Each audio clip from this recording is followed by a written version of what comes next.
10-day rest after one of those, not after both. Obviously, after Thanksgiving, they'll have to play a week later.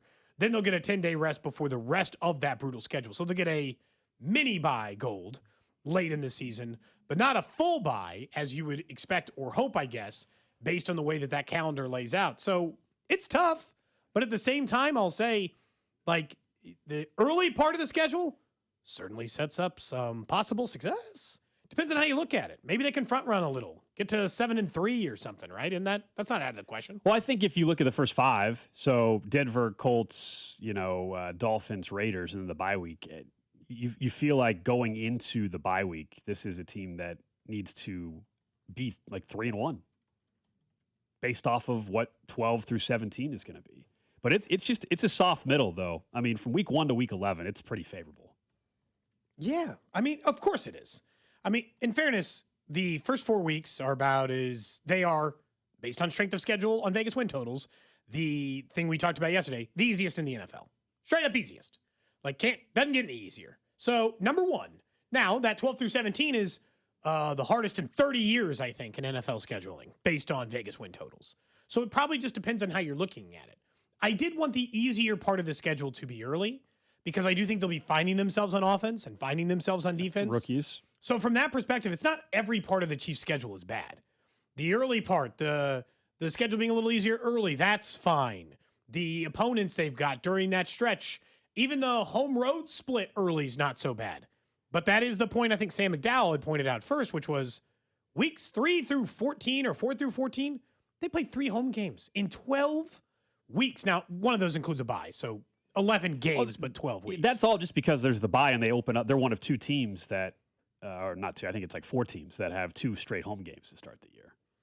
Yeah, but and that throws off the numbers, especially when you only have 8 home games and 9 road games and no international games. So you are they are true to form, like genuine road games. And so it's always going to feel a little bit that way. My initial thought was we didn't even have to do the normal conversation. Like normally we would come in the show and we'd say, hey, who thinks that this is the hardest part of the schedule? What is the part that at least drives us in here and at least puts us to a portion of it? And so that part of it is a more than fair question. This is not the question this year. We know what the hardest part of the schedule is, Gold. It's if you make me limit it to 4 games, it's probably still the first 4. Bills, Rams, Bengals, Patriots. I would just leave the 49ers and Chargers off the back end. But there is no mystery of what is the easiest part of the schedule and what is the hardest part of the schedule. The easiest part of the schedule is the first 4 games. The hardest part of the schedule is weeks 12 through 15.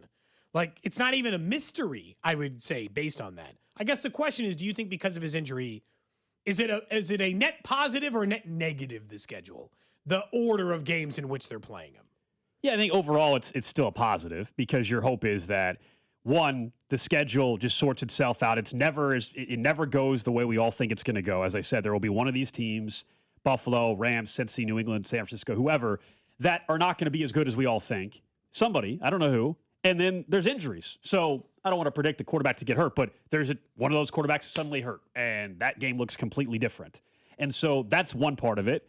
The other part would be just that Mahomes himself, that Mansour Delane, that some of these other rookies that could be involved, Peter Woods, do they get better as the year goes on and suddenly it's a better defense by week 11 or week 12, I should say. But they face all these tough offenses. Versus if I told you they were opening if they were opening Buffalo, LA, Cincy, New England, you'd be like, oh, that's a big problem. Those quarterbacks are all going to be healthy. They're all going to so I would rather have it on the back end, but also just keep in mind they better by week 10 and 11 when they would have already played the Jets, the Falcons, the Cardinals, the Raiders, and the Dolphins. They better have some wins in their back pocket because no matter how good we're feeling, let's say this team gets off to a great start. Let's say they're 6-2. Let's say they're 6-2. Maybe they will be. Maybe they won't. They should try to be. Just because they're 6-2 doesn't mean they're winning the division and going to be a top seed in the AFC because they got a ton still to come. I just think they have to certainly stockpile some wins early, it feels like, when you look at the schedule. And I think there's a great opportunity to do that. If they are slight favorites in week 1 against the Broncos. I think it's a really tough game for them for obvious reasons. But let's say they go into the bye week and they're 4-0. Then you can have a little bit of wiggle room the rest of the way. I guess what it stands out is, and look, as the season goes on, we'll probably get a better feel for this, Gold, than I do right now. And so maybe that changes a little bit. But as it sits right now, I don't think I'm going to be willing to be a believer on the Chiefs until like Thanksgiving. I'm dead serious. I mean, They could start 7-3, and I'd be like, can we wait just a minute? Because the truth is, if they start something like 6-4 or 5-5, well, then they're never getting through the back half of that schedule. They can certainly talk me out of them being a playoff team very early in the season. Drop one to Miami, lose a couple of the other ones, and we're having a completely different conversation about the team. Start 7-3, and I'm still going to be saying, let's wait and see. I'm still going to ask for them to like do it in the late part. I think we'll know, though, week 6, 7, and 8. That'll answer our question on that. Week 6, Chargers at home, on the road at Seattle, on the road at Denver. Week 6, 7, and 8. That to me will tell us. That we'll get our answers by then, in my opinion, on how good they are. You think so? Because that's a tough stretch, but then it's followed by an easy one, and they'll have their bye going into week 6, which normally is a good thing for Andy Reid. No, the bye is the bye before. Yeah, that's what I'm saying. Yeah. Have the bye before week 6. Okay. You're saying by week 6, 7, and 8. I'm saying they get the advantage in one of those games. It's not nearly as tough of a stretch as later. I don't know. I just feel like there's a part of me that just won't believe until we get later into the year when they face the actual difficult, like hard stretch of their thing. I understand facing the Chargers and facing Seattle is not nothing, especially then going to Denver. But we both know that the Chargers and Seattle are two teams that could certainly be worse than they were last year. And so even if they're a good football team, they might not be a great football team.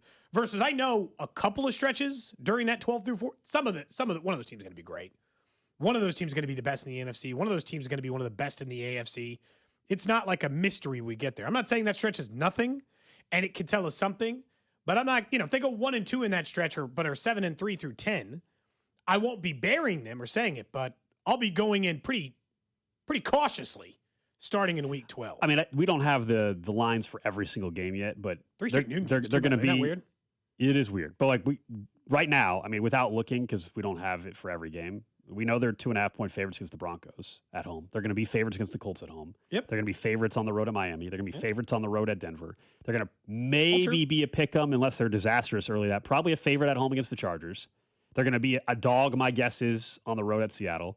We'll see about Denver. Depends on the first meeting. Again, my point is in the first 11 weeks, Cody, they're only going to be an underdog maybe once, maybe twice, as long as they don't blow up and start 1-3. At Seattle, they'll be an underdog, and then depending on what the Chargers do early, but the Chargers game's at home, so they probably won't be a dog there. Jets, Falcons, Cardinals, Raiders, and Dolphins. Probably right. Those 5 in your first 11 games. They have a chance to go. They have a chance to go like 9-2 to start the season, and they have a chance to go 8-3. I honestly think that if you want them to be a division contender, they have to go that during that stretch, because if they get through that week 12 through 17. 500, I'll take it now.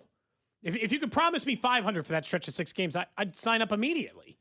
And that's the part of the schedule that becomes difficult. It's like some people, and I guess nationally, they're like, took it easy on the Chiefs early with Mahomes. I'm like, did you see weeks 12 through 17? You know what my dream scenario is? The beginning part of the schedule is easy with a couple of extra difficult games sprinkled in there.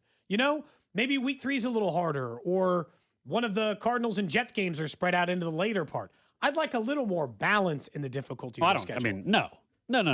You want it all easy early, all hard late? Now that the schedule's set, I don't give a damn how good the Raiders. I thought you were saying. No, I'm saying before going into the schedule. I thought you were saying I want the week 3 game to be a little harder. I'm like, why? No, I wish in retrospect it had been a little more balanced. It is it's not balanced in any way.